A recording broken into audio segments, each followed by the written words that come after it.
Trish, what's the number one attribute a great leader has to have? I think it's self-awareness. I think great leaders have to have self-awareness. And why is that important? It seems to me that, self-awareness is really important, but when the chips are down and things are going wrong, when you have that foundation of knowing who you are, that makes a difference. Am I reading it right? Yeah, I agree. I think it's the source of a lot of truth around who you are and what your belief system is and what your values are. But that takes time to cultivate. You change over time, things happen in your life that change you, and you really have to ground yourself. And self awareness takes time, it takes effort, it takes putting yourself in positions where you have open space and open time to let your mind be not so busy so that you can see things more clearly. And I don't think as leaders we take enough time to do that. The No Limit Selling Podcast, where mindset meets sales and leadership. Hey everyone, welcome to another episode of the No Limit Selling Podcast, where we chat with leaders about how they grow their people, their revenue, and most importantly, themselves. And today I am privileged to have Trish Barbato here with us today. She is the president and CEO of the Arthritis Society of Canada. Trish, welcome to the show. Thank you so much. Great to be here. Superb. How many people are in the organization right now that are employees, and how many volunteer staff do you have? Yeah, so we have about 140 staff across the country, and we have hundreds of volunteers. I think we're up to 800 or something like that. The organization just would not run without the power of volunteers. Absolutely. And I think that's where true leadership comes in, is like when I'm your boss, Trish, I want you to get this report ready and I want to get it now. And but when it's like a volunteer, it's all about inspiring people and getting them to go beyond their limitations because of love of the organization. Yeah, well, it's also about persuasion. It's about, we're talking about sales and that kind of thing. And sometimes people don't think it relates or is applicable in a nonprofit or charitable sector, but I disagree. I think that we have to use the same kind of skills around persuading people and building those relationships. And we have to do that for everything. We have to do that for donors so that donors trust us and want to invest in us. But we also have to do it with our volunteers to help volunteers kind of come on board and choose us and stay with us and feel rewarded and all those kinds of things. So I feel like there's a lot of that reputational and persuasion that comes into the fold when you're doing that. Absolutely. So let's start at I do a lot of work with different organizations, and one of the groups that I really like are nurses. And one of the things I find really interesting is a lot of nurses have a story like this. When I was 5 years old, my dad had a heart attack and we went to the hospital, and that's when I knew I was going to be a nurse. So as you were growing up, not that you knew you were going to be doing this, who was a leader that really inspired you, where you kind of went, okay, that's pretty interesting? Well, I think a lot of my learning, because I'm an immigrant and lived in a kind of extended family when I was growing up, probably a lot of the friends and family that I grew up with were really inspirational. I think about my grandmother, for example, who was really a force of nature.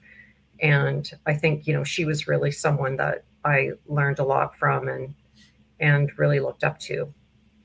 Absolutely. And I think that's sometimes we really get a sense of a great leader is someone who's a business tycoon or a politician, but leadership is all about helping people reach their potential. And oftentimes it's a coach, a grandparent, a parent, a teacher at school. And sometimes we discount those people, but I think ultimately at the end of the day, that's where the magic happens. Yeah, there's a lot of magic that happens there for sure. And I think too, of course, that same upbringing is going to change the way that you view the world. And I think for me, what I saw was a lot of people who did not reach their potential. And I think in some ways, as a kid growing up, that was very heartbreaking for me. So Yeah. I kind of thought, I got to make it my mission to create space for people to reach their potential. Brilliant. So you said you immigrated to Canada. Which country did you come from? Italy. Really? Well, I guess with the name, Which I one should. would wonder why leave Yeah. Italy? The so as you came into, how old were you when you came to Canada? I was 5, just young. Five. Yeah. So did you notice a difference between the homeland and the new land, Oh, other than the yes, of language and course. like what was Yeah, the yeah, most yeah. striking difference? Yeah, I mean, I think, gosh, we can't spend too much time on this. I could go on forever, but my mom cried for the first 5 years she was in Canada.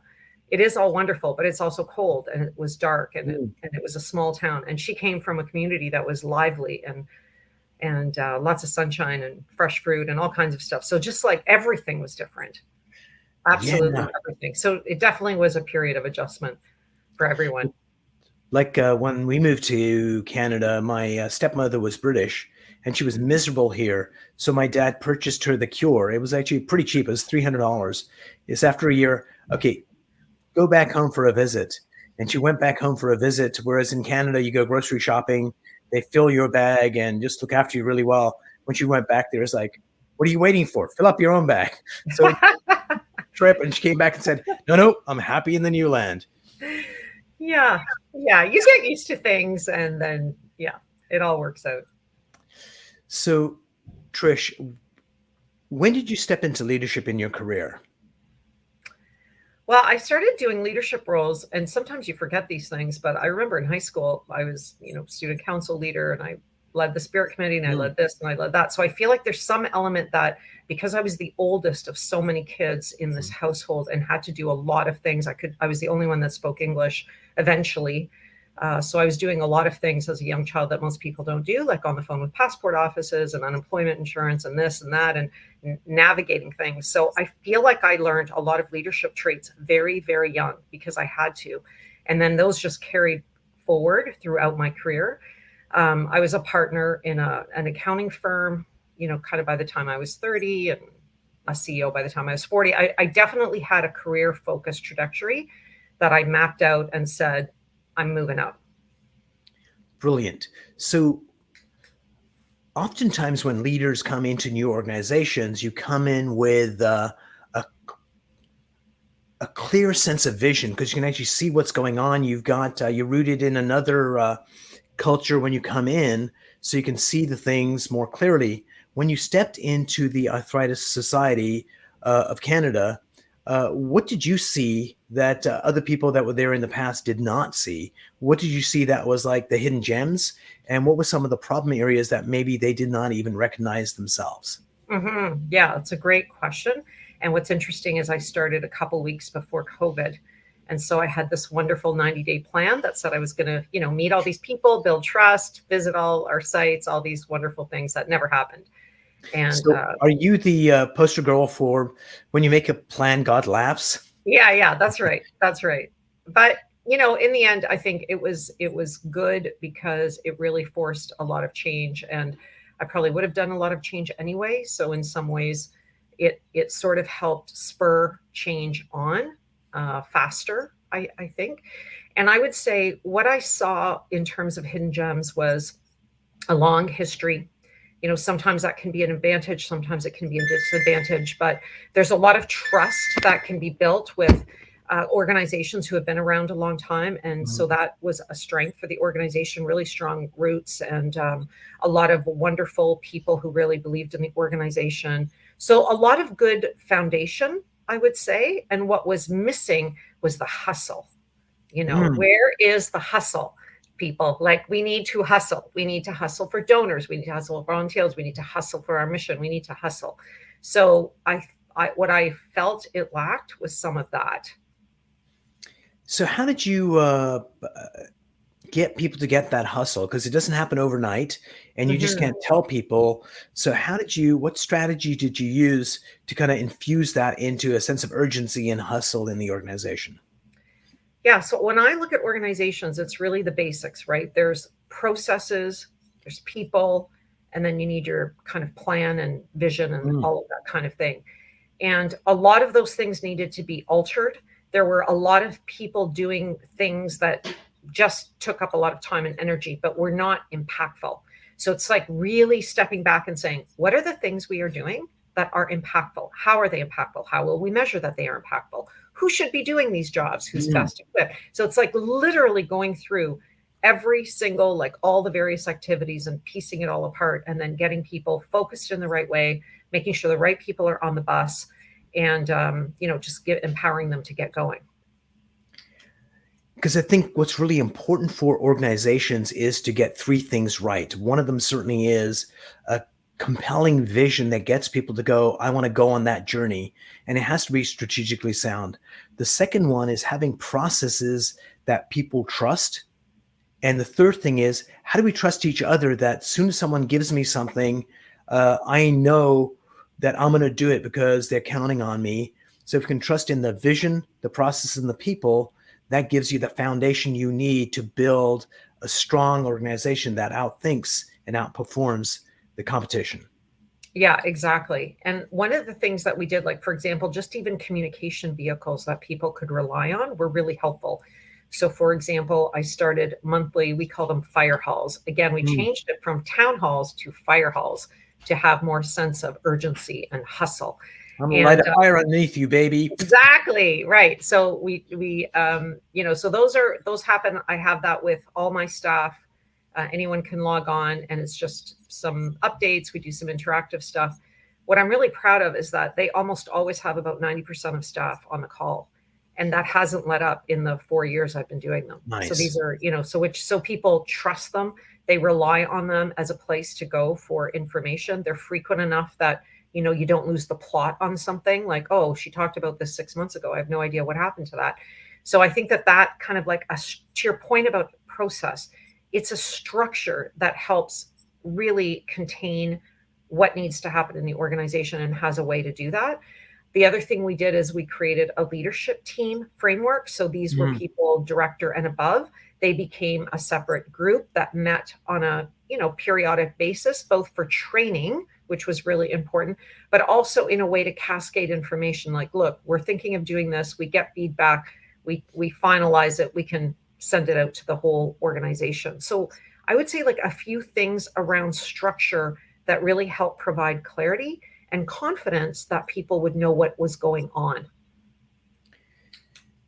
Absolutely. I think one of the essential things is setting expectations for your constituents, for your employees, for yourselves, because people need that foundation. I'm willing to go on a journey with you, but set the expectations for me. And when we do that, it gives them, it's almost like a safety line that helps them Yes. go on that journey. I totally agree. And we're certainly not perfect in this, but working towards it, which is around having robust performance goals and measures so that everything is aligned. The strategic plan is aligned with the annual business plan. The annual business plan is aligned with individual team goals and performance metrics, and having that alignment all the way through. I feel like there's always room for improvement. But to your point, if people don't really know exactly what they're supposed to be doing, or how what they're doing links, they're going to disengage. But it's a lot of work to go through every person, make sure that each person knows exactly what they're supposed to be focused on and how they will be measured. And I think organizations, ours included, can get off track in that. It just takes a lot of diligence. One of the things I find is a lot of corporation. One of the things I find is a lot of corporations want to be the best. That's one of their things, their values. And I think the best is not good enough. What's needed is better. Because when you have better as what you're doing is an ongoing process. And if you can instill in our people, how can you do better each week, each day, that we can always find some small nuance, some distinction that we do slightly better. And when we have a culture of better, it's not seen as an attack when somebody else says, we could do that better. It's not seen as a, hey, wait a minute, mind your own business, stay in your department. It's more like, oh, what are you seeing? How can we improve?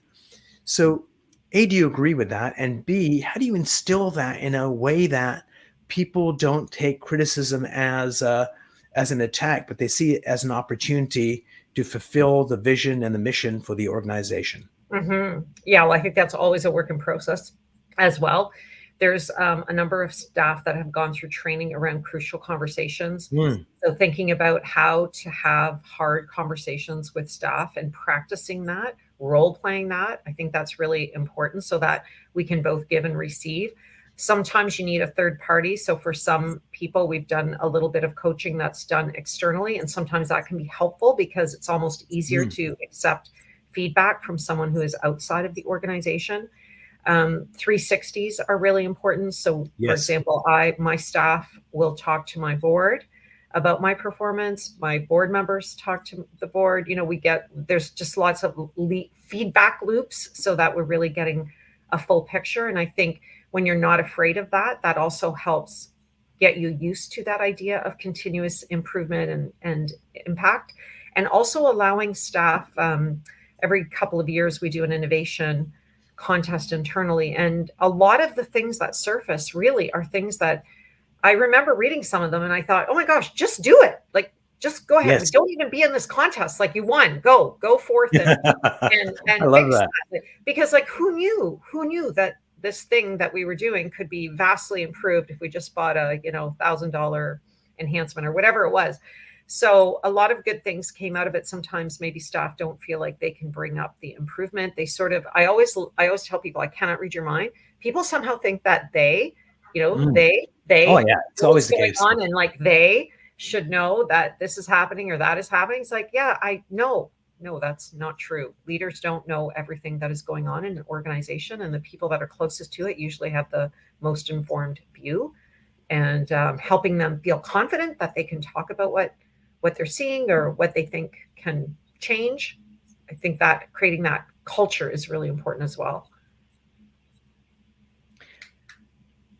One of the things you said earlier was something we all know, that the basics are what really count.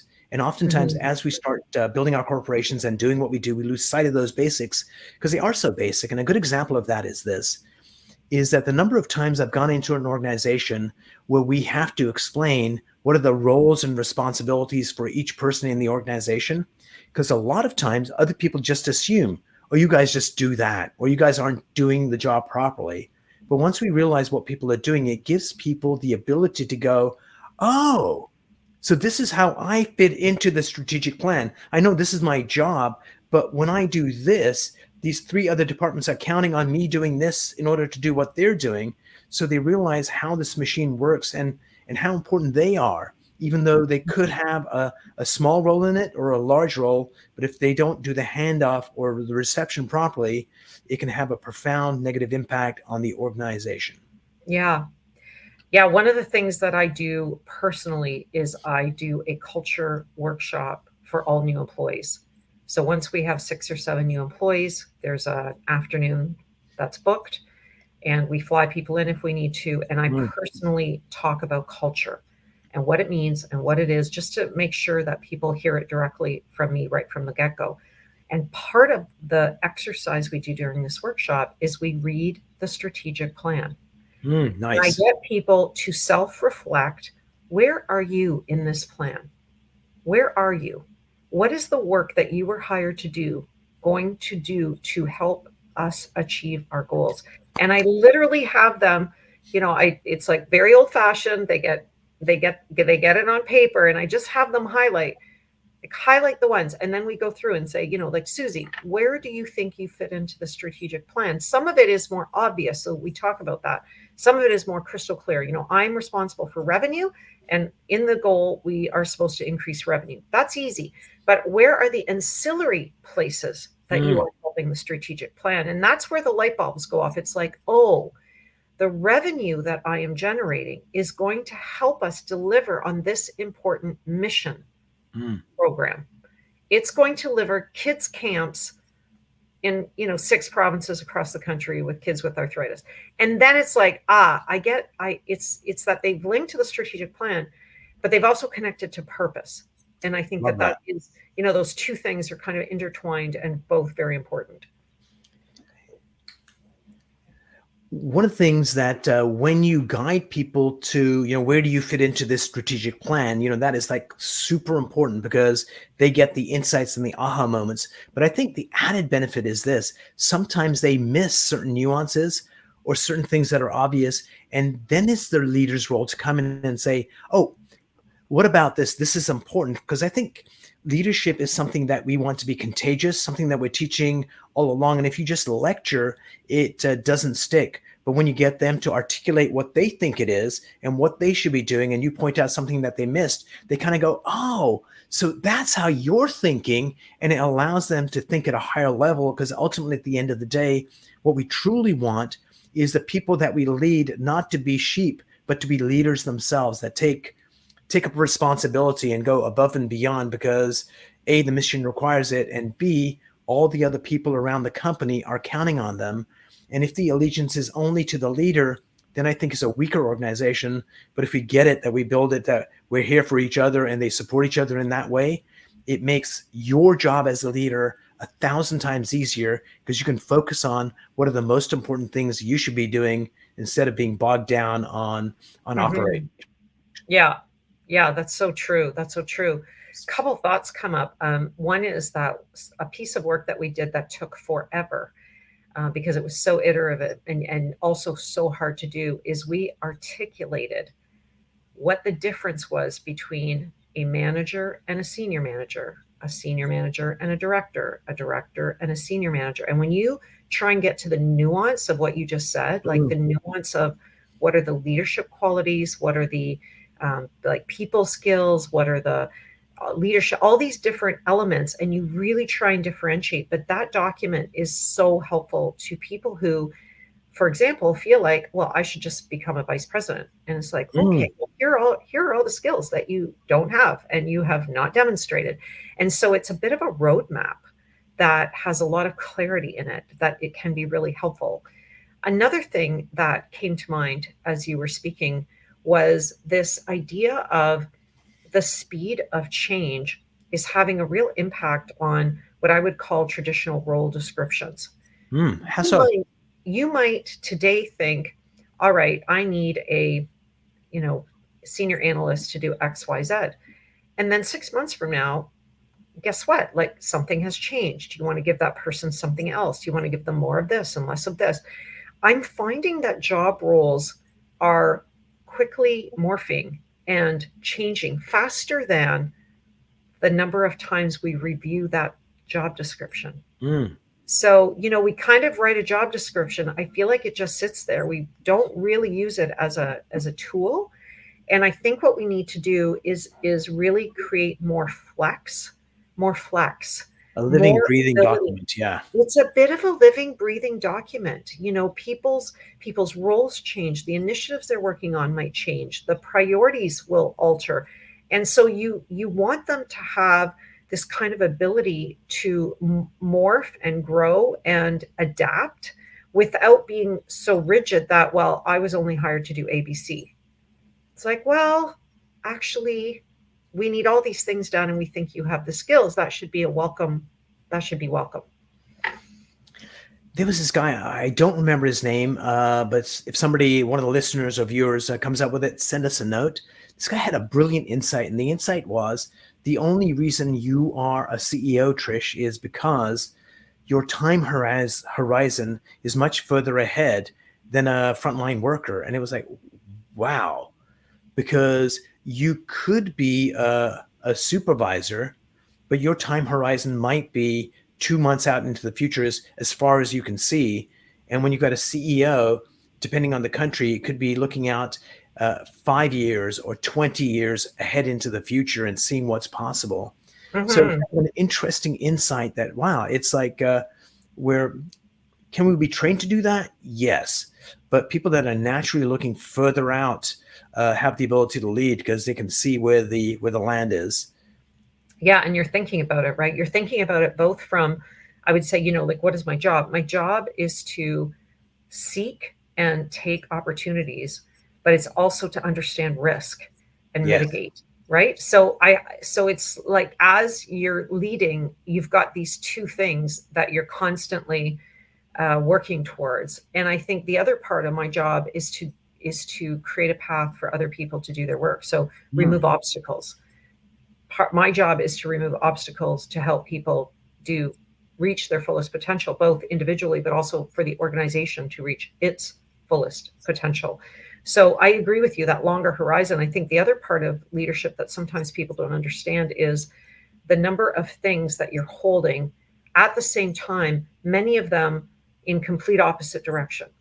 So, you have to be able to hold the tension. Like I ask people on budgets, like, who gets everything they want in the budget? Anybody? Like, of course not.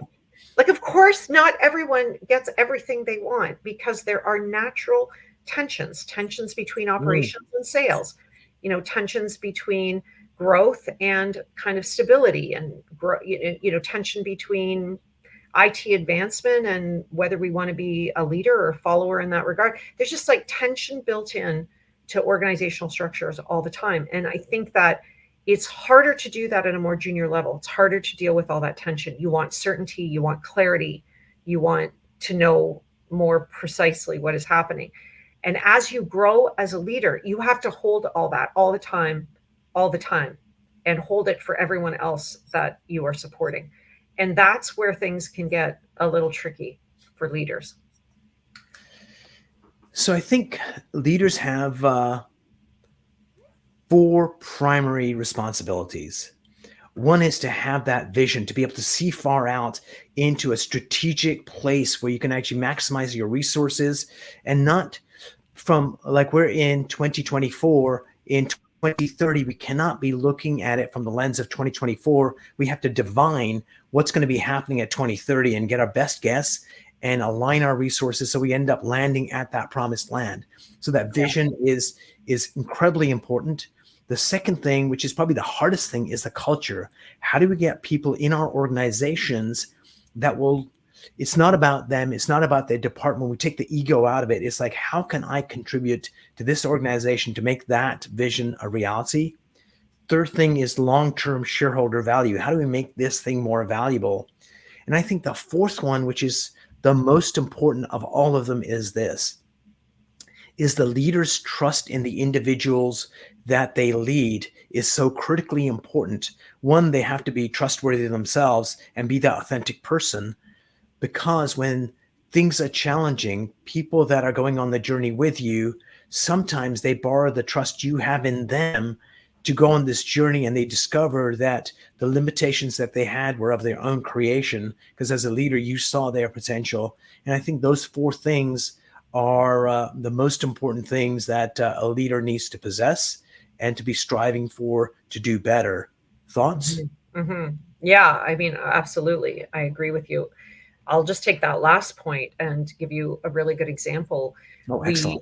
yeah, we recently missed some, revenue targets, and it meant that we had to do cost cutting and other Mm, things. And there's lots of reasons for that. But, one of the things that I think was really helpful is how honest, I was in delivering the message, clear about what the impact is, what this means, what do you need to do as an individual, what are the communication tools you have available. So it's like trust, transparency, and mm. clarity. Because when the good times are good, it's pretty easy to have happy employees and Oh, yeah. happy results and all this kind of thing. But you have to bank that. It's like goodwill. Mm, I never take any of that. I never get too excited about too much, because it's like, oh, well, dark days are ahead. You're always going to come down. It's cyclical. All businesses tend to be cyclical. And so you have to have that trust built up. You have to have that to draw on when you have to deliver a message that is not as, happy. And then just on absolutely. vision, I wanted to say just something on vision as well. Mm, One thing I've learned is that people really want to participate in that.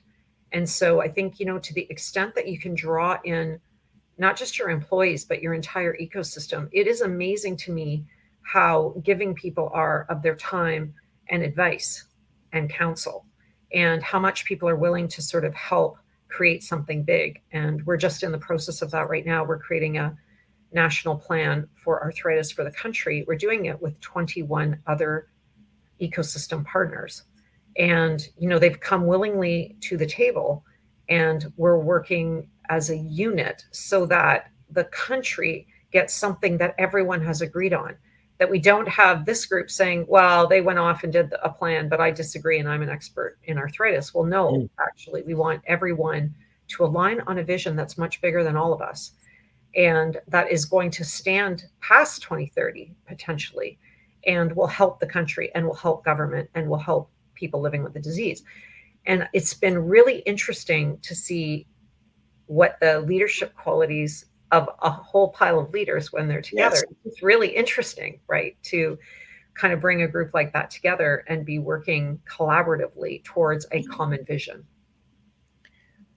Absolutely. I think so. Kudos to everybody that was part of that process, because when you're the leader of your domain, then you come into this group of leaders. Certainly, there's going to be some leaders that are like A type, need to take charge, but you have to kind of fight that. And also, you don't want to suppress that.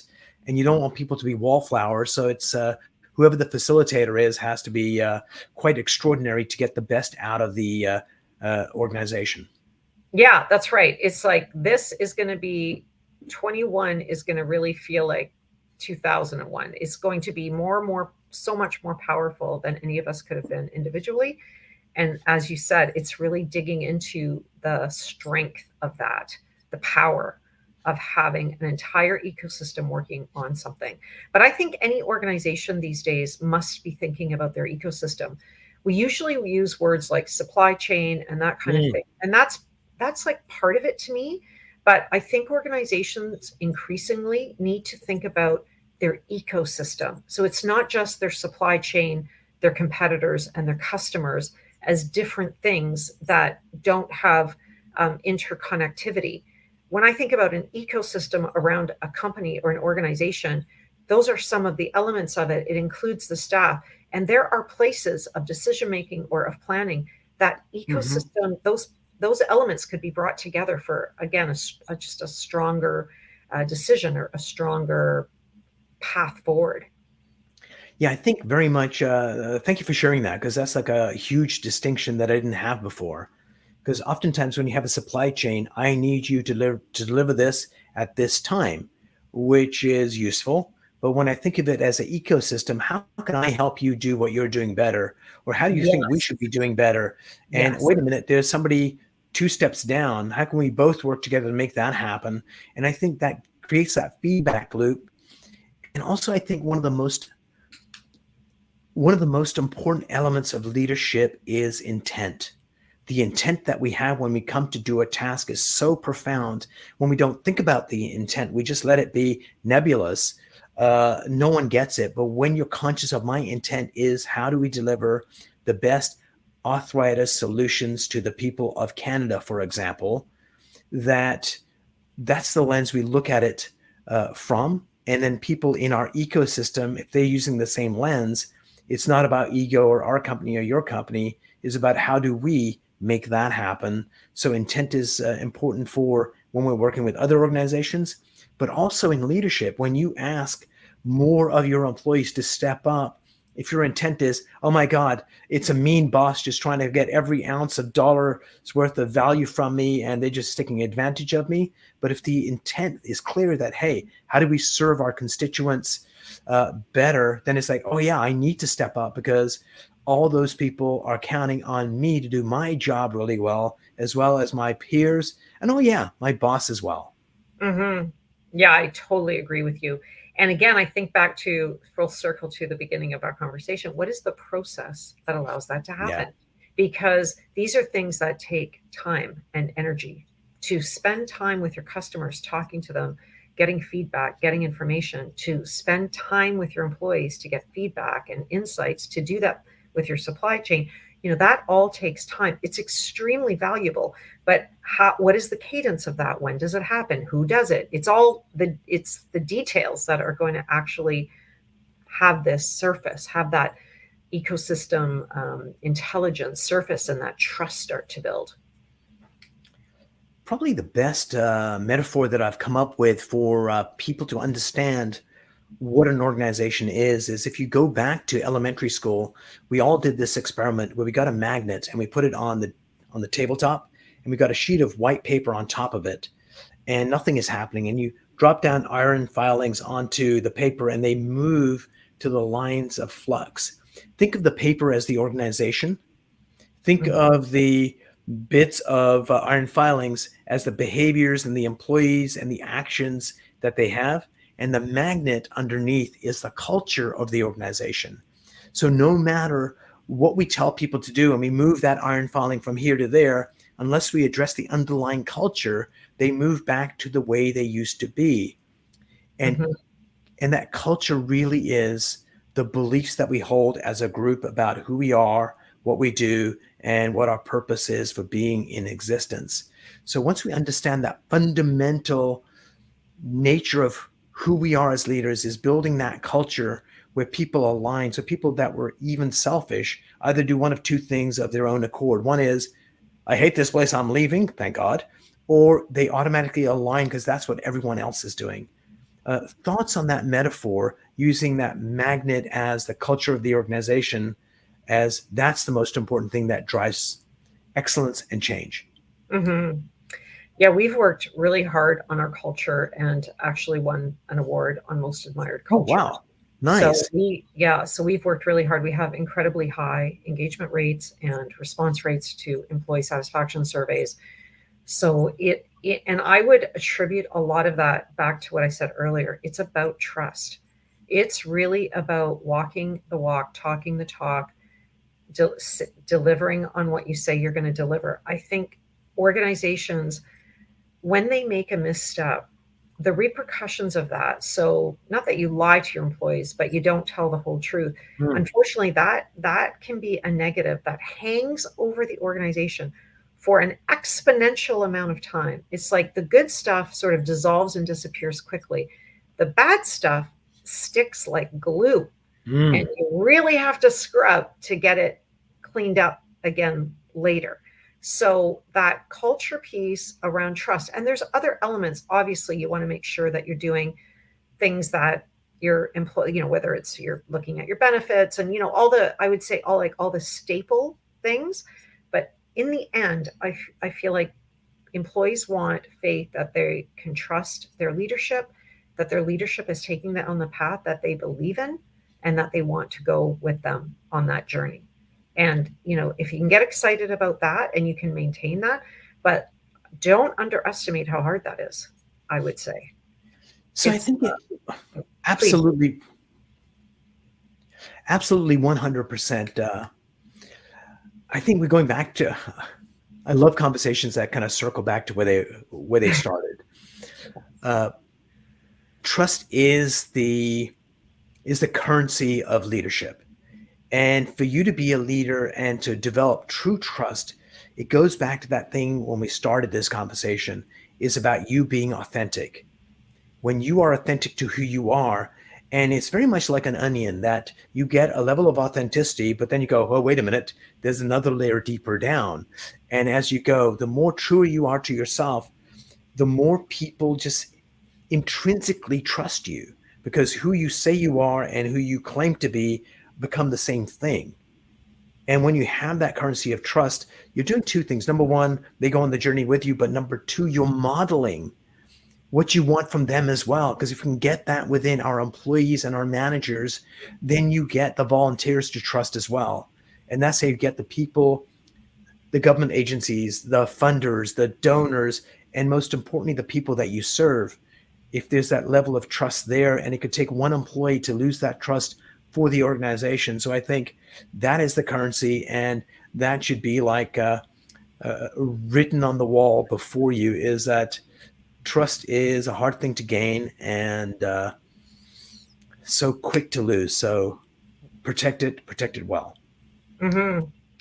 Yeah, and I think for leaders, it's really about having kind of a deep comfort in themselves, in who they are, like really being able to be in their bodies and be in the world in a way that resonates with them. and to not have a lot of the conflict, I think that can then have an impact on the way that you lead. It's not easy though. It's a real journey that I would say never ends. This kind of thinking about authenticity and what does that mean to me and how can I express that more and how can I be authentic about it? It's like a deep journey that never ends. So a good example of that would be Jesus, who's like the being, and is right at the last hours before he gets captured by the Romans. He's got this clash song. Should I stay or should I go now?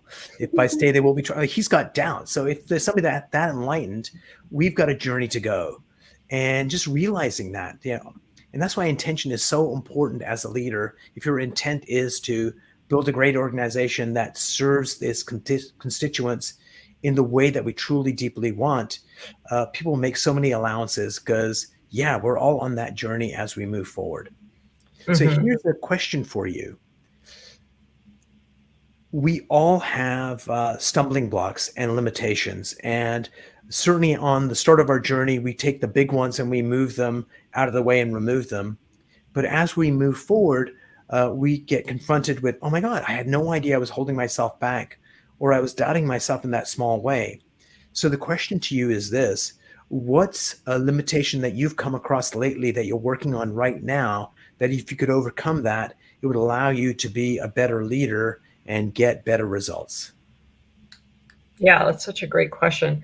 I think one of the things that I'm kind of constantly working on is trying to find that balance of being, being really present and showing up with employees and Mm, that kind of thing, but having the time to do all the other things that need to be done on a strategic level and with the board and so it's almost like continually refining where you put your time.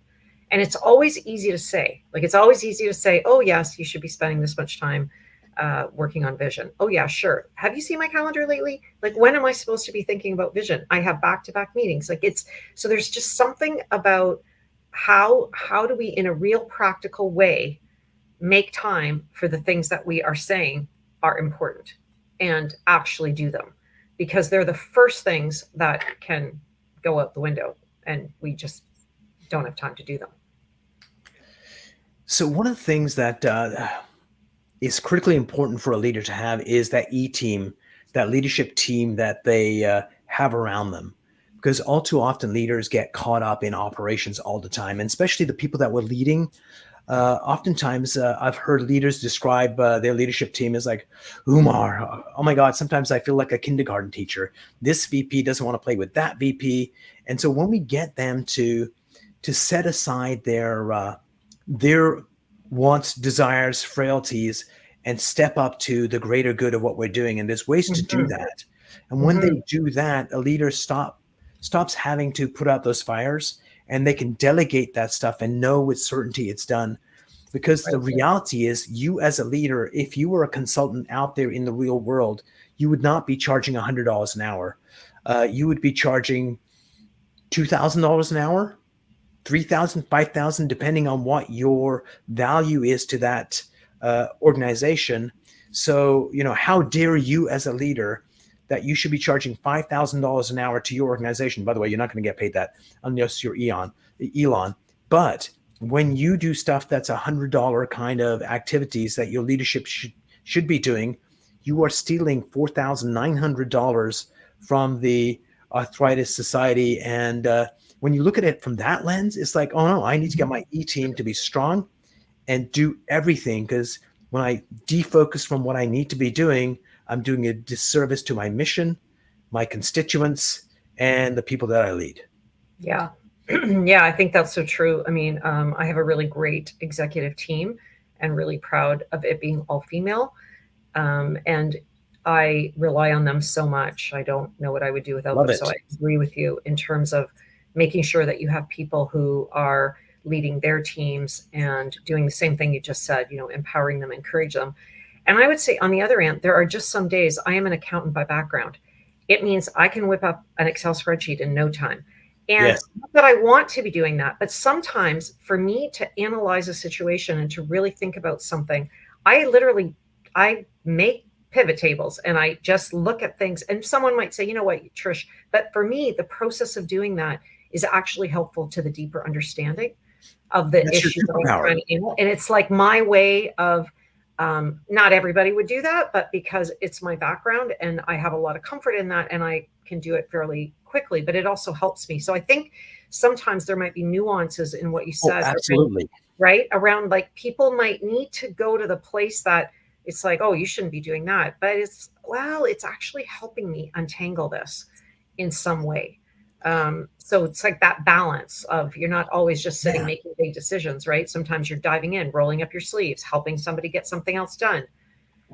Absolutely. And I think a really good example of that, because I love that example, thank you for sharing that, is sometimes we have data, and data is actually totally useless as far as I'm concerned.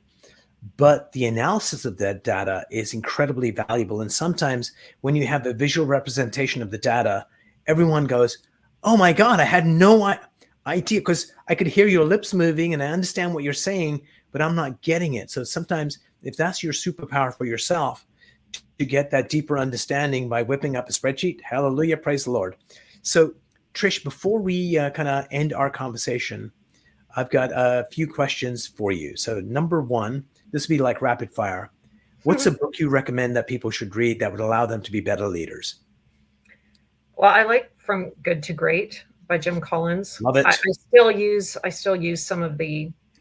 The Hedgehog Principle, still use it, love it.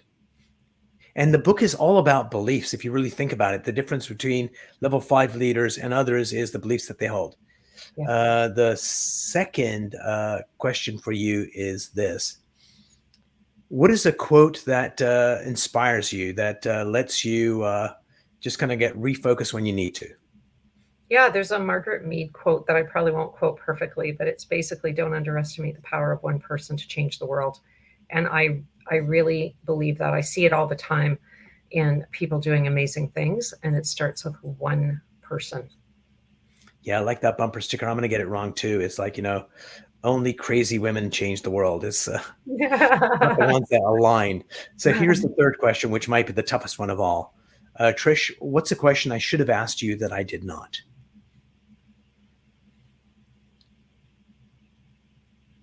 Maybe I'll ask you a question. Please.